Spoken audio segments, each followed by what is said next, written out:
हमारे जो अभी 2025 के स्टूडेंट्स ने प्रीलिम्स क्वालिफाई किया है, हाल ही में रिजल्ट आया अभी, तो मेंस 2025 के लिए आप उन एस्पिरेंट्स को भी फिलहाल जो दिन बचे हुए हैं उसमें क्या टिप्स देना चाहेंगे? किस तरीके से मेंस एग्जाम को अपने कैटर करें फिलहाल जितने दिन बचे हुए हैं, उसके लिए आप क्या सजेस्ट करेंगे? तो मेंस के लिए शुरुआत करते समय तो आपको आपके जितने भी नोट्स हैं आप उनको कंसोलिडेट करिए। तो मैंने जैसे अपनी प्रिपरेशन के टाइम पे मेंस एंड इंटरव्यू की मैंने चैट जीपीटी की काफ़ी हेल्प ली थी। तो वो चीज़ आई थिंक टेक्नोलॉजी क्योंकि है तो आप उसको इंटीग्रेट कर सकते हैं एंड करना भी चाहिए। तो टेक्नोलॉजी के लिए आप यूज़ करके वो सब try consolidating your notes as quickly as possible. And mains is all about revision. वैसे तो this entire exam is all about revision, but mains even more so, क्योंकि इसमें मटेरियल बहुत ज़्यादा है और बहुत कम दिन में आपको बहुत सारे एग्जाम्स लिखने हैं। तो ताकि वो मटेरियल आपको याद रहे, आपको बहुत सारे रिविजन्स की ज़रूरत है। एंड मटेरियल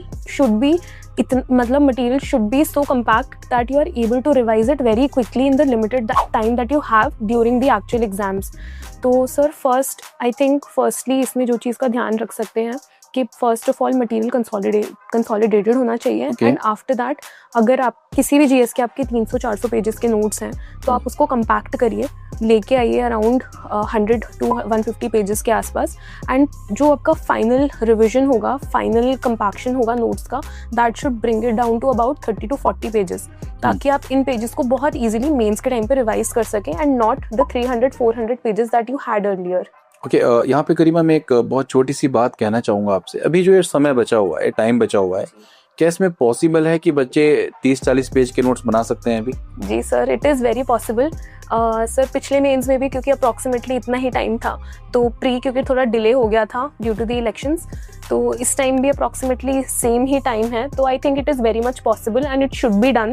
और सर ये क्योंकि हमें उस टाइम पे लगा था कि शायद नहीं हो पाएगा कि आपको 2 रिविजन्स करके उसको इतना छोटा करना है नोट्स को, बट सर आई थिंक कि जब आप प्रिपरेशन मोड में आ जाते हैं तो it is something imperative and आपको खुद समझ आएगा कि इस चीज़ को करने की कितनी ज़रूरत है। अच्छा, यहाँ पे देखिए बहुत इंटरेस्टिंग बात मैं आपको बता दूं, कई सारे बच्चे ऐसे होते हैं, जो भी बच्चे 14,000 के करीब बच्चों ने प्रीलिम्स क्लियर किया है जी। उसमें कई सारे एस्पिरेंट्स ऐसे होंगे जिन्होंने सोचा होगा चलो प्रीलिम्स दे देते हैं, प्रीलिम्स क्वालिफाई होता है तो ठीक है, और अदरवाइज फिर मेंस की तैयारी हम इस टाइम पीरियड में करेंगे। प्रीलिम्स उनका क्लियर हो गया, लेट्स सपोज, ऐसे कुछ बहुत सारे हमारे एस्पिरेंट्स होते हैं। ये बच्चे मेंस के एग्जाम की तैयारी करने की बात करते हैं, तो ये क्या ये 3 महीने में ये जो टाइम बचा हुआ है, क्या इसमें मेंस की तैयारी वो कर सकते हैं? कि सिर्फ अगर प्रीलिम्स आपने सिर्फ नॉर्मल दिया हो और सिर्फ मेंस स्पेसिफिक अगर में पढ़ना हो तो वो 3 मंथ्स आप लोगों के लिए क्रूशियल रहेंगे बहुत, क्या ऐसे बच्चों के लिए? सर आई थिंक प्रैक्टिकल मतलब इसमें जी मैं किसी को डिमोटिवेट नहीं करना चाहूँगी कुछ भी बोल के। तो first of all congratulations to everyone जिन्होंने प्री इस बार क्लियर करा है और मेंस लिखेंगे। तो सर आई थिंक कि जिन्होंने भी प्री क्लियर करा है कुछ ना कुछ तो उनका बेस होगा, तो उन्होंने इतना पढ़ा ही होगा कि आगे उसको मेंस के इन 2-3 महीने में बिल्ड ऑन कर सकें। तो अभी अगर आपको ऐसा लगता है कि आपकी प्रिपरेशन इतने अच्छे से नहीं हो पाई है और प्री शायद से सिर्फ एक तुक्के में निकल गया, तो उससे बिल्कुल भी आप घबराइए मत।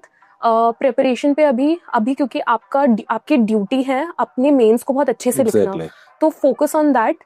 आपके पास जो लिमिटेड टाइम है उसमें फोकस करिए एंड उसमें अपना 100% दीजिए। तो भले ही आपने पहले इतना ना पढ़ा हो, बट अभी मेंस के टाइम पे आपके 2 महीने आर मोर देन इनफ। बहुत अच्छे से पढ़िए, सारी चीज़ों को, अपने जिन चीज़ों के नोट्स नहीं हैं उनके नोट्स गैदर करिए, बनाइए एंड उन चीज़ों को कंसोलिडेट करिए। तो sir I think it is possible and it can be done. Okay.